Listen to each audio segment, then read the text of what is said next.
Hello and welcome to the Middle East in less than 5 minutes. My name is Igal and I'm your host. Today's topic is the unchanging goals of the Palestinian national movement. Let's begin with a quote from one of Israel's most well-known historians. The Palestinian national movement has remained unchanged throughout the different periods of the struggle, whether under the leadership of Haj Amin al-Husseini or his successor, Yasser Arafat. It did not even change during the years of the Oslo process. In the end, both sides of the Palestinian movement, the fundamentalists led by Hamas and the secular bloc led by Fatah, are interested in Muslim rule over all of Palestine with no Jewish state and no partition. Benny Morris, 2012.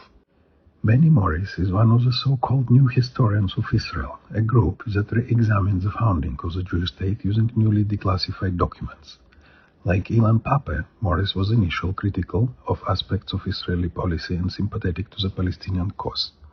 But unlike Pappé, Morris became disillusioned with the Palestinian national movement. Why? Because over time, he came to believe that Palestinian rejectionism and the refusal to accept a Jewish state in any borders was not a temporary political strategy. It was a core, consistent ideology.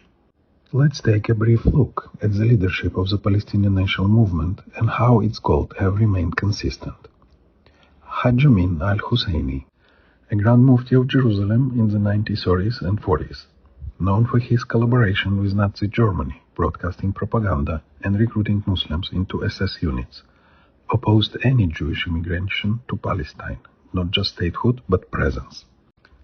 Yasser Arafat, leader of the PLO for decades, publicly accepted the idea of two-state solutions during the Oslo years, yet rejected serious offers of statehood in 2000 and 2008, refusing to sign peace deals that would have given Palestinians a state in nearly all of Gaza, the West Bank, and East Jerusalem, continued to glorify martyrdom, encourage terrorism, and deny any historical Jewish connection to the land.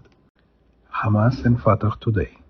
Hamas, an openly Islamist organization, calls for the destruction of Israel in its founding charter. Fatah, considered moderate, also continues to support martyrs' families and maintains the rhetoric of liberating all of Palestine, not just the West Bank and Gaza.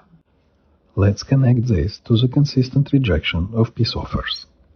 1937, Peel Plan, rejected. 1947, UN Partition Plan, rejected.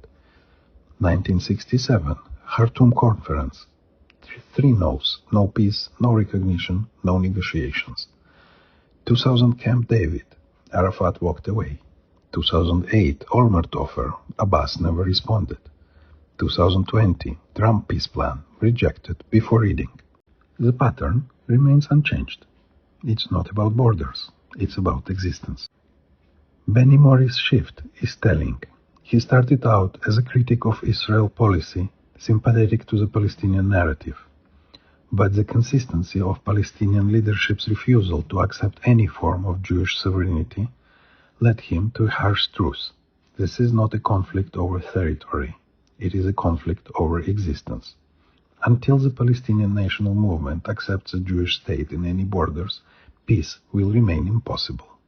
Thank you for listening to Middle East in less than 5 minutes. Follow the podcast for more episodes and visit our social media for facts, history, and clarity in the fog of misinformation. Until next time, Shalom.